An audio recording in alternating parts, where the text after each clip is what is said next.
हमारे उलमा आपसे टोपी के लिए कहते हैं, हमारी जमात अगर आपसे किसी खास दिन के लिए इस्लामी लिबास पहनने के लिए कहती है, अगर आपसे ये कहा जाता है कि जलसों में आया करो तो एहतमाम किया करो कि कुर्ता पजामा पहन के आए।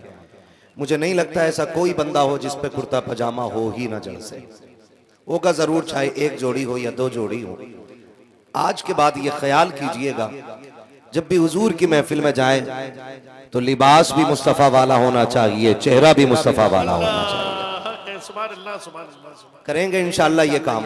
आप खुद फैसला करें, खुद फैसला करें इस बात का कि अगर कोई बंदा नमाज हो रही हो और उसी सफ में कोई बंदा हाथ छोड़ के खड़ा हो, दाएं बाएं देख रहा हो, तो आपको क्या लगता है कोई उसे नमाजी कहेगा? बोलो बोलो। कोई कायदे में इस तरह बैठा हो, गोद में नजर हो, गर्दन झुकी हो, बगल में बैठा हुआ बंदा यूं बैठ के कायदे में ऐसे ऐसे देख रहा हो, आपको लगेगा ये नमाज में? नहीं ना। क्यों? क्योंकि वो इसका वो तरीका ही नहीं है जो नमाज पढ़ने वाले का तरीका है। आप खुद फैसला करें, न सर पे टोपी, न चेहरा इस्लामी, न लिबास इस्लामी। हमें कौन देख के पहचानेगा कि ये जलसे में जाने वाले लोग हैं या तमाशों में जाने वाले लोग हैं? और थोड़ी सी इस चीज पे भी फिक्र करने की जरूरत है। अगर मेरी बात अच्छी ना लगे वापस कर देना। मैं समझता हूं अगर अल्लाह ने ये कुर्सी दी है ना, तो फिर इतना कड़वा तो बोल के जाऊं कि जमीन के ऊपर भी मेरी बातें याद आए और जमीन के अंदर भी मेरी बातें याद आती। क्या कहने हुजूर, वाह वाह वाह, बहुत अच्छे। और फिर भी आपको अगर बात गलत लगे तो वापस कर दीजिएगा, कोई टेंशन नहीं, वापस कर दीजिएगा। इश्क की मंडी है, रोज कहीं ना कहीं लगती है। ये सौदा इतना कीमती है, जहां लेके बैठ जाएंगे वहीं खरीदार मिल जाएगा। कोशिश कीजिएगा कि तब्दीली लानी है, लाएंगे ना इंशाअल्लाह, लाएंगे इंशाअल्लाह तब्दीली। अगली बात करने लगा हूं, अल्लाह करे ये बात दिलों में उतर जाए। स्कूल हैं आपके इलाके में? है भाई? हो तो बोल दो, नहीं हो तो फिर बनवा लो। आजादी से लेके आज तक मजारों के अलावा हमने बनाया ही क्या?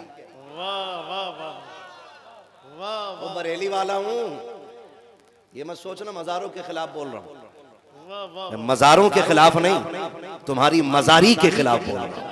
क्या कहने, वाह वाह वाह। हमने 75 सालों में आज तक 80 सालों हमने आज तक किया ही क्या है? रोना आता है। हमारे गुंबदों के कलश सबसे ज्यादा खूबसूरत, सबसे ज्यादा कीमती पत्थर हमारे मजारों पे लगे। सबसे बड़ी गोलकें हमारी खानकाहों में मौजूद है, और वहां उस पैसे की जरूरत नहीं होती है इतनी।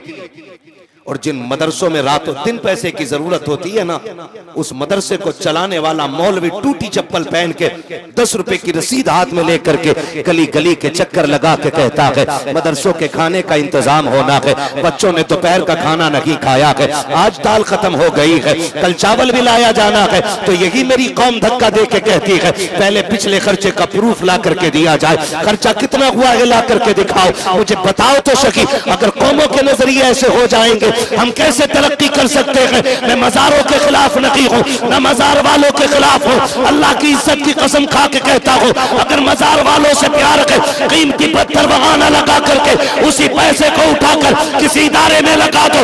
जब उस वली के नाम पे पढ़ने वाला बच्चा कुरान ले करके गलियों में तालीम के लिए निकलेगा, खुदा की कसम मैं नहीं जानता कि दुनिया क्या कहेगी, लेकिन इतना जानता हूँ मजार वाला भी राजी हो जाएगा और काबे वाला भी राजी हो जाएगा।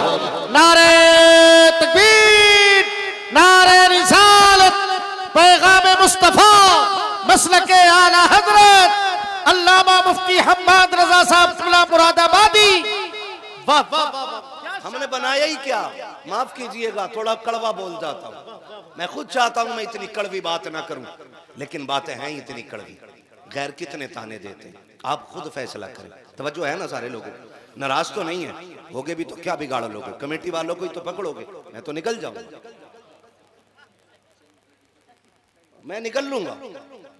और इतनी देर के लिए आया हूं जितनी देर बात कर रहा हूं। है तवज्जो सारे लोगों की? और बताऊं अगली बात, माफ कीजिएगा, देखो हाथ जोड़ के माफी मांग रहा हूं, मुझे आप ये बताइए, हमने मसलक आला हज़रत का नाम भी लिया, नारे भी लगाए, लेकिन मसलक आला हज़रत हमारे अंदर उतरा कितना है? क्या कहने, यहाँ कितना उतरा? मुझे तो हैरत हुई है। अभी अल्लामा आजम खान नूरी साहब क़िबला ने जितनी बातें बताई हैं, मुझे हैरत हुई इस बात को सुनने के बाद। और यहां तक हमारी कौम का हाल यह है कि हमारे जवान जुलूस में नशे करके जाने लगे। क्या करके जा रहे? नशे करके जा रहे हैं, नशे। समझ पा रहे हैं बात? ये यहां नहीं, यहां तक आनी चाहिए। नशे करके जुलूस में लोग चल रहे हैं। वजह अभी बताया ना, जब मजार की हद में औरत जाती है ना, ऐसे मुंह खोल लेती है जैसे कि अब यहां इससे पर्दे का हुक्म उठ चुका है। किसकी बेटी होती है वो? या तो आपकी बेटी है या मेरी बेटी है, या तो आपकी बहन है या मेरी बहन है, तो हमारी ना। बोलो ऐसा ही है कि नहीं? लेकिन माफ कीजिएगा, कितने ऐसे दलाल मुजाबिर मजारों पे बैठे हैं जिनकी नजर शरीयत पे नहीं, अपनी तबीयत पे ज्यादा होती है। और सुन्नियों डंके की चोट पे कह के जा रहा हूं, पीर बाद में के शरीयत पहले के, मुजाबिर बाद में के शरीयत पहले के, मजार बाद में के शरीयत पहले के, चादर बाद में के शरीयत पहले के। जहां शरीयत को नजरअंदाज किया जाएगा, ना हम मजार के चक्कर लगाएंगे, ना मजार वाले की ठोकरें खाएंगे। क्या कहने मुफ्ती साहब, जिंदाबाद जिंदाबाद। वाह वाह वाह वाह। क्या किया हमने? वाह वाह वाह। कंडीशन जानते हो? मुझे बताएं, इस महफिल में कितने IAS IPS बैठे? हजारों लोग मेरे सामने, कितने IAS IPS है बताओ? है इस महफिल में कोई? कितने MBBS बैठे हैं वो बताएं। अरे और नीचे आ जाओ, कितने PUMS है? नहीं ना? इससे बड़ी बदनसीबी तुम्हारी और हमारी और क्या होगी? मुझे खुद बताओ, जरा सोचो, हम कहां खड़े? आज उम्मत का हाल क्या है? कंडीशन क्या हमारी? हम अपना लेवल चेक कर रहे हैं? सच बात यह है कि हमारे पास एक अच्छा इदारा तक नहीं है जो हमारे बच्चों को IAS IPS बना सके। सच्चाई सच्चाई। क्या हम नहीं बना सकते थे? बोलो क्यों टेंशन में आ गए? मैं फ्री जन्नत बांटने नहीं आया। मेरे अब्बा ने मुझे बताया, बेटे जन्नत सिर्फ ये मत समझना कि थाली में रखा हुआ लुकमा है। जन्नत तब मिलती है जब गर्दनों पे तलवारें चला करती है। हम इस जन्नत के कायल हैं, धोखे में ना रहिएगा। हमारे पास IAS है, IPS नहीं। कंडीशन हमारी क्या है? साहब कबिला, हमारी कंडीशन ये मेरे भाई, आज इतने लोग बैठे हैं तो मैं दर्द दिल बयान कर रहा हूं। मुझे हुक्म हुआ मिलाद पढ़नी है हुजूर की, लेकिन मैं चाहता हूं मिलाद भी पढ़ूं और मिलाद का मकसद भी पढ़ूं। दोनों चीज। अभी मकसद बोल रहा हूं मैं। हमारे पास है IAS IPS। एक होमगार्ड खड़ा हो जाए ना, तो हमारे पास उससे बात करने के अल्फाज नहीं होते। उसका मुंह बंद कर ली कि हमारे पास सिर्फ पैसा होता। हमारे पास सब कुछ है लेकिन प्रूफ नहीं कर पाते। क्यों? गूंगे हैं हम लोग, क्योंकि हमने अपनी कौम को जबान दी ही नहीं। और आजमा लेना, जिसकी जेब पे कलम लगा होता है ना, उसके सीने में जिगर नहीं जिगरा होता है, जिगरा। ये सबसे ज्यादा जरूरी काम था। हमारे पास कॉलेज होते, हमारे पास स्कूल होते। सोशल मीडिया आया, मच्छर भी मरता है तो खबर आ जाती है, फला जगह बलैनों से मच्छर टकरा गया। ये इस पे रिसर्च कर रहे हैं हम लोग। फेसबुक पे आज कितने किधर मरे, वो सब फेसबुक पे लिखा जा रहा है। सोशल मीडिया पे हम सब एक्टिव हैं। आज सब लिखा जा रहा है, क्या तुमने नहीं देखा जो मेरी बेटियां तालीम हासिल करने के लिए ट्यूशन के नाम पे घर से निकल जाती हैं, पढ़ाने वाले उनकी इज्जतों से कैसे खेला करते हैं, पढ़ने वाले उनके साथ वाले बच्चे उनको कैसे जलील और रुस्वा किया करते हैं। बस क्या लगता कि थोड़ी देर की आग लगी और बुझ गई। खुदा का वास्ता दे के कहता हूँ, बदलो अपने रवैये। मैं सोचने पर मजबूर हो जाता हूँ, वो कौम जो 20 किलोमीटर से 70 गज की चादर लेके आती है ताकि मजार वाले को राजी कर सके, उसे अपनी बेटी का एक हाथ का दुपट्टा नजर क्यों नहीं आता है। जो 40-40 किलोमीटर से शराब पी करके मजार वाले को राजी करने के लिए चलते हैं, उन्हें अपने घर के हलाल के लुक़्मे दिखाई क्यों नहीं देते हैं। खुदा का वास्ता दे के कहता हूँ, बदलो अपने रवैये। मजारों पे बहुत काम हो चुके हैं, अब ऐसे इदारे बना लो जहाँ पे पढ़ने वाली भी बेटी हो, पढ़ाने वाली भी बेटी हो। इसलिए कि अगर ऐसे इदारे होंगे जिसमें पढ़ने वाली भी बेटी होगी, पढ़ाने वाली भी बेटी होगी, तो सिर्फ तेरी बेटी MBBS बन के नहीं बल्कि कनीज़े फातिमा ज़हरा बन के निकलती नजर। कंडीशन है हमारी, ख्याल करें। बनाएंगे इंशाल्लाह, स्कूल बनाएंगे ऐसे, बोलो इंशाल्लाह। और ये मत सोचना अपनी तो कट गई है, बाद वाले जाने।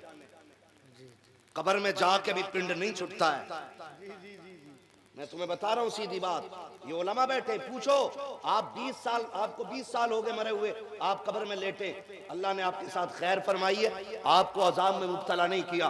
पड़ोसी कोई मर के कब्र में पहुंच गया, 20 साल बाद भी उससे मिलोगे तो पूछते हो बेटे कैसे हैं। ये शरीयत है। मरने वाले से पूछता आप पड़ोस की कब्र वाला, मेरे बेटों के हालात कैसे हैं।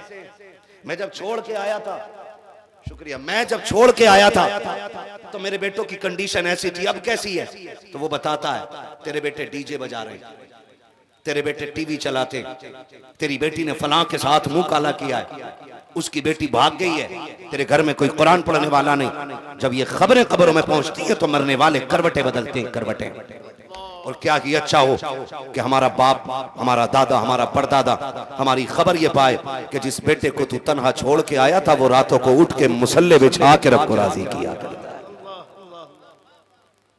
ये जरूरी था हमारे लिए, ये जरूरी था। और हैरत की बात है, हैरत की बात है, अगर हम भी नाचेंगे तो फिर हम में और गैरों में फर्क क्या बोलो, है कोई फर्क। डीजे पे सही कहा, स्प्रे क्या होता है उसमें, तो खुशबू होती है और झाग। अगर ये नाटक करोगे तो यहाँ झाग कम निकलने, कब्र में झाग बहुत ज्यादा निकलेंगे। यहाँ के झाग तो पोंछ देगा कोई, वहां के पोंछने वाला नहीं मिलने वाला है। खाली झाग के लिए स्प्रे मार रहा। हमें सोचना चाहिए हम क्या कर रहे हैं। हम तो दुनिया को सिखाने वाले थे, बताने वाले थे अमन किसे कहते हैं, प्यार किसे कहते हैं, हमने जाना।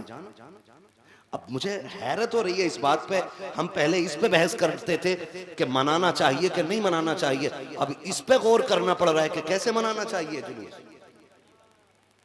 इससे भी घटिया दिन आने थे, अब हमें यह सोचना पड़ रहा है कि हुजूर का जुलूस निकालेंगे तो कैसे निकालेंगे। हमें इस पे दिमाग लगाना पड़ रहा है। आप देख रहे होंगे, मैं किसी पे तनकीद करने के लिए नहीं बैठा, लेकिन अगर तुम रोड घेर के चलोगे तो लोगों को तकलीफ होगी कि नहीं, बोलो होगी कि नहीं। इसलिए कि रोड पे सारे सेहतमंद लोग नहीं चलते, बीमार भी होते, मजबूर भी होते। एम्बुलेंस वो तो किसी दूल्हा को लेके नहीं जाती ना, किसे लेके जाती है। थोड़ा जोर से बोल लो, अल्लाह करे पुलिस ना पकड़े तुम्हें। किसे लेके जाती है वो, मरीज को लेके जाती है। आप देखो, एक साहब मुझसे कहने लगे जी तुम बाद में मुसलमान हुए हो। मैंने कहा हाँ चल बता। हमें गरीब नवाज ने कलमा पढ़ाया है। हमने खुल के कहा, बोले क्यों? तो मैंने कहा हमें इस्लाम सबसे खूबसूरत लगता है, हमें इस्लाम सबसे खूबसूरत लगता है, न हमने इसे छोड़ा न छोड़ेंगे, न छोड़ा के हो रहे न छोड़ेंगे। मैं तो दुनिया को दावत फिक्र देता हूँ, आओ इस्लाम के दामन में आओ। और आपसे भी कहना चाहता हूँ, राहों को घेर के न चलिएगा, सड़क को कुशादा छोड़ दीजिएगा, क्योंकि हम जब फंस जाते हैं, हमने बच्चों को माओ की गोद में बिलखते देखा है। ऐसी जगह पर ट्रैफिक लोग जाम कर देते हैं कि जहां पर बच्चों को पानी तक मैसर नहीं होता है, वो माओ की गोद में तड़पते रहते हैं। हमारा इस्लाम इसकी इजाजत नहीं देता है। इस्लाम ऐसा खूबसूरत मजहब है, फतेह मक्का का दिन है, मेरा नबी जलवा कर सवारी पर 14,000 तलवारें सरकार के साथ चल रही है, और इस शान से मेरा नबी फातेह बन के मक्के में आ रहा है कि वो जो रास्तों में कांटे बिछाते थे आज थर थर कांप रहे हैं। जिन्होंने रास्ते में मुस्तफा पर कांटे बिछाए थे वो थर थर कांप रहे हैं। जिन्होंने कुएं खोदे थे आज उनके पित्ते पानी हो रहे हैं। जिन्होंने मेरे नबी पे पत्थर मारे थे आज उनको अंजाम नजर आ रहा है, लेकिन मेरा नबी इस शान से फातेह बन के आ रहा है और दुनिया को इंसानियत का सबक पढ़ा रहा है। अभी मक्के में दाखिल नहीं हुए हैं, जिस राह से ये हजारों का लश्कर गुजरना है, उसी राह पे सरकार ने देखा एक कुतिया अपने बच्चों को दूध पिला रही है। मेरा नबी आता है, आने के बाद सवारी से उतरता है, उतरने के बाद एक सहाबी को बुलाया और बुलाने के बाद उसके बगल में खड़ा किया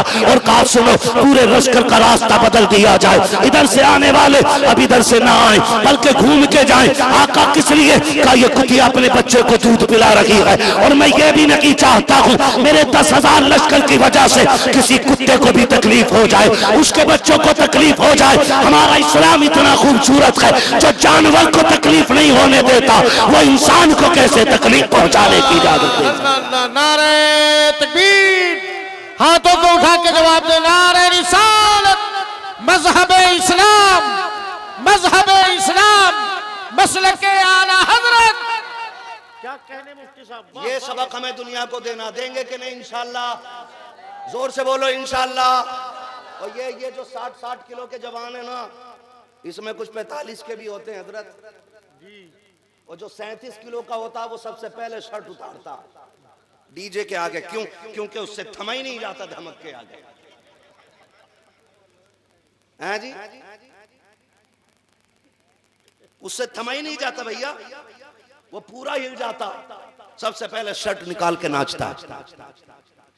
और शर्म करें, हम कुछ तो गैरत करें, है? जवानियां देखें हमारी जवानियां। हम अपने आप को बदलें और जुलूस खूबसूरती के साथ निकालेंगे इंशाअल्लाह।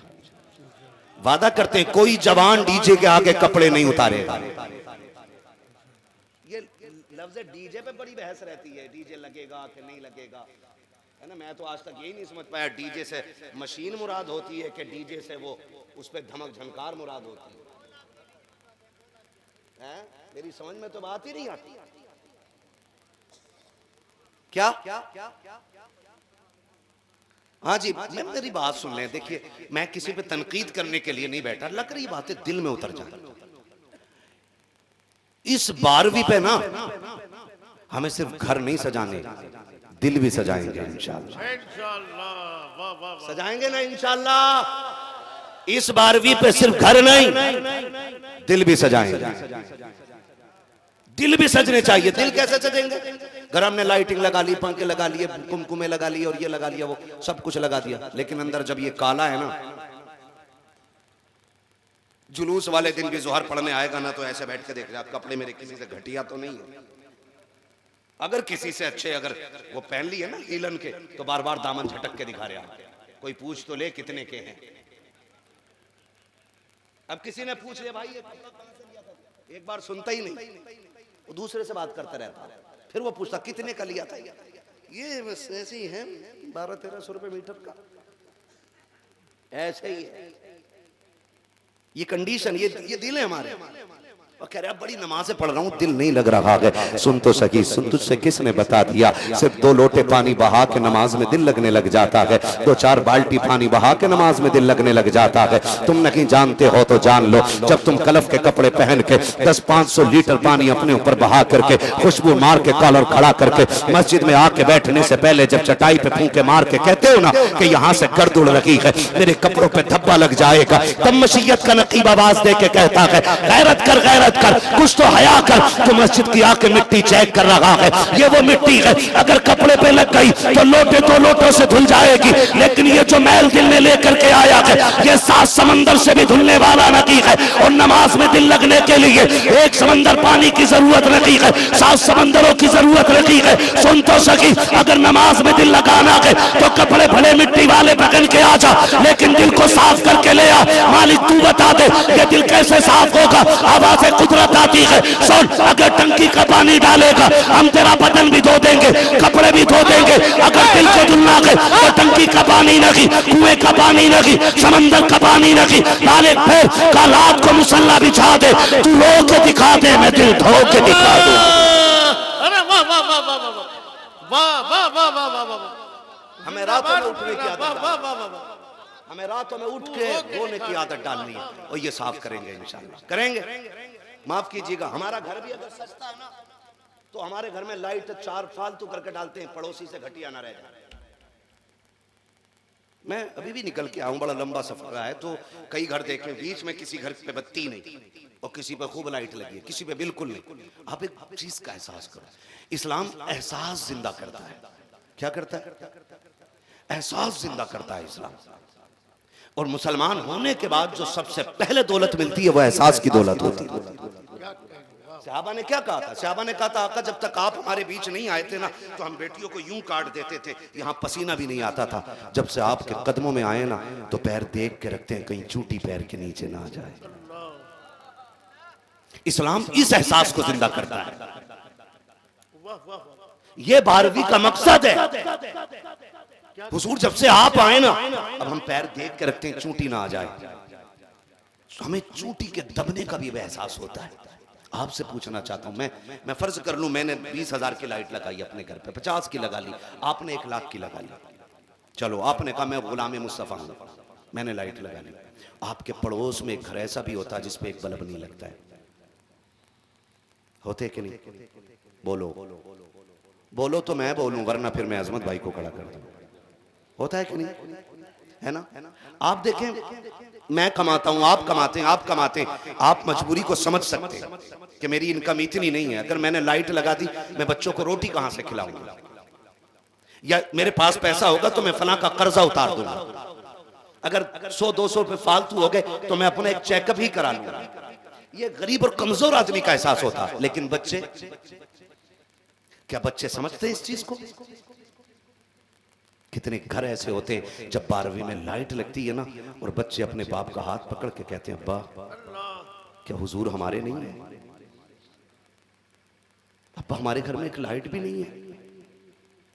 आप एक बात जानते हो, बाप हर मुश्किल से लड़ लेता है लेकिन कभी औलाद के सवालों का जवाब बाप के पास नहीं होता है। जब वो कहते हैं ना अब्बा हमारे घर लाइट नहीं लगनी, अब्बा आज तो 12वीं तारीख है, पहली तारीख से आप कहते आए हो बेटे इस साल नहीं, इस बार नहीं, कल ले आऊंगा। बेटे आज भी याद नहीं, अब्बा आज तो आखिरी शब है, एक लड़ी ला करके लगा दो। खुदा की कसम उन बच्चों के एहसास का किसी को ख्याल आता है कि नहीं आता है? आपने 10,000 की लाइट लगाई, मुबारक हो आपको। आपने 20,000 की लाइट लगाई, मुबारक हो आपको। लेकिन अगर वाकई मोहम्मद अरबी से प्यार करते हो, अगर वाकई 12वीं वाले हो, अगर तुम अपने लिए 15,000 की लाइट लेने जाते हो, आपको पता कि आपके पड़ोस में रहने वाला इतना गरीब बंदा है कि 20 रुपए से महंगा झंडा नहीं खरीद सकता, तो सुन तन्हाई में हाथ पकड़ उसे भी मार्केट लेके चला जा, कुछ पैसे की लाइट उसको भी खरीदवा दे, ताकि जब उसके घर पे लाइट लगे दुनिया देख के कहे लाइट इसकी खूबसूरत है या उसकी खूबसूरत है। वो हुजूर के मदीने की तरफ मुंह करके कहे आका लाइट तो जैसी है ये जो कितना खूबसूरत है, जिसने मेरे घर पे तेरी खुशी में लाइट का इंतजाम करा दिया। वाह वाह क्या पैगाम है, वाह वाह वाह। ये काम कीजिएगा ताकि बाप अपने बेटों के आगे मजबूर होके खड़ा ना हो, वो भी फख्र के साथ कह सके बेटे जैसे अमीरों के रसूल हैं वैसे गरीबों के भी रसूल हैं। करेंगे इंशाल्लाह ये काम। नहीं बोल रहे सारे, नहीं बोल रहे यार, बोलो करेंगे ना ये काम सारे। ये काम कीजिएगा, सिर्फ आपका घर नहीं आपके पड़ोसी का घर भी सजाओ। और सुनो, जब लंगर बांट रहे हो ना तो खाली कलमा देख के मत देना, पहले उसे देना जो दूसरे मजहब का बंदा आपके बगल में रहता हो। क्या कह रहे, वाह वाह वाह। किसे देना? जो दूसरे मजहब का बंदा आपके पास रहता हो। वो पूछे क्या है, कहना आज 12वीं तारीख है, मेरे नबी की आमद का जश्न मनाया जा रहा है। ये तरीके 12वीं मनाने के, ये तरीके 12वीं मनाने के। पहले गैर को जाकर के उसकी झोली भरो, ताकि पता चले अगर उम्मती का अखलाक इतना आला है तो मुस्तफ़ा का अखलाक कितना आला होगा। मेरी बेटियां बैठी हैं और जाके अपनी बेटियों को बात बताना। सोशल मीडिया के जरिए दुनिया भर की बेटियां मेरी बात सुन रही होंगी और सुनती हैं। मैं एक बात कहना चाहता हूं, हमें बदनाम करने की मालूम है कितनी ताकत लगा दी गई है। आप सोच लें, आपका गुमान भी नहीं पहुंचेगा। गोंडा के एक स्कूल के अंदर गैर मुस्लिम बच्चियों को नकाब पहना करके डांस कराया गया और उसके बाद वीडियो बना करके भेजा गया। कब? 15 अगस्त में। इसी साल की बात है ना? बोलो, बहुत गौर से सुनिएगा। इसी साल की बात है। अपनी बेटियों को नकाब पहना करके इसलिए नचाया गया ताकि हमारी बेटियों पे लोग उंगलियां उठाएं। अपनी बहनों के साथ नकाब पहना करके ये फेरे डाल के कहते हैं हमने फला मुस्लिम बच्ची को अपने निकाह में लिया गया, उसके साथ फेरे लिए गए। अंदाजा लगा लो, खुदा की कसम, अगर इस्लाम हमारी वजह से जिंदा होता तो कब का मिट गया होता। इस्लाम इतना खूबसूरत मजहब है कि सारी ताकतें दुनिया लगा चुकी है ताकि इस्लाम को बदनाम किया जा सके, लेकिन खुद मिटते जा रहे हैं। इस्लाम न मिटा है और न कयामत तक कोई मिटा सकता है। नारे तकबीर, नारे रिसालत, मसलके आला हजरत, जश्न ईद मिलादुन नबी, मजहबे इस्लाम। वाह वाह वाह वाह। चलूं आगे थोड़ा सा, जरा सारे कह दें या रसूल अल्लाह। ऐसे ही मनाएंगे ना इंशाअल्लाह 12वीं, ऐसे ही मनाएंगे। कल तो जहां गया था पता चला वहां वहाबी जुलूस की क़यादत कर रहे हैं मनहूस। अरे हमारे कानपुर में करते हैं, मनहूस कानपुर में करते हैं। वजह क्या मालूम है? इन्हें पता लग गया कौम के जूतों से बचना है तो जुलूस में शामिल हो जाया करो। मैं तो बार बार जब ख्याल आता मैं कहता हूं अल्लाह रहमतें नाजिल करे बरेली के इमाम की मज़ार पे। उसने हर मनहूस का पर्दा उठा के बता दिया दाढ़ी में आए और ऐसा हो तो बदमज़हब होगा, है कुर्ता पजामे में आए तस्बीह हाथ में हो ऐसा होगा तो ये नज्द की औलाद होगा। सारे बता के कहा, फिर भी आखिर में कह गए सूना जंगल। बोलो सूना जंगल, छाई बदली काली है, सोने वालों जागते रहियो, चोरों की रखवाली है। जोर से चोरों की, सारे डट के बोले चोरों की रखवाली है। तो मनहूस जुलूस में ही आ गया। और उन्हें देख के ना उस जगह के लोग ना वहाबियों में रिश्ते भी कर रहे हैं जुलूस वाले। मैंने कल पोल खोली, मैं डरा नहीं, मुझे पता चला यहाँ का मेयर भी वही है, चेयरमैन भी वहाबी है। मैंने टेंशन नहीं ली, मैंने कहा तेरा चेयरमैन वहाबी है ना तो मेरा अहमद रजा बड़ा पक्का सुन्नी है। अरे वाह वाह वाह। रख अपना चेयरमैन अपनी जेब में। हम तो वो लोग हैं ना, वादी रजा की को है, हिमालय रजा का है, जिस समत देखिए वो इलाका रजा का है ना भाई। उनको पता चला, लोगों ने बताया बोले सब रिश्ते भी चल रहे हैं, दावत भी खा रहे हैं मनहूसों में। तो मैंने कहा सुनो भाई, झगड़ा जुलूस का हमारा था ही नहीं। वाह वाह वाह। इनसे हमारा झगड़ा जुलूस का था ही नहीं। जुलूस में तो इन्होंने टांग अड़ाई है। जी जी जी, समझ रहे हैं? जुलूस में टांग बोले पैर।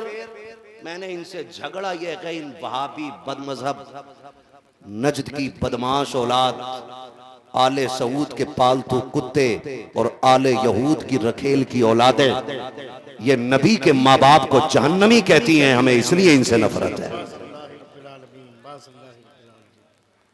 समझ गए अब आप? रिश्तेदारी तो ना किसी की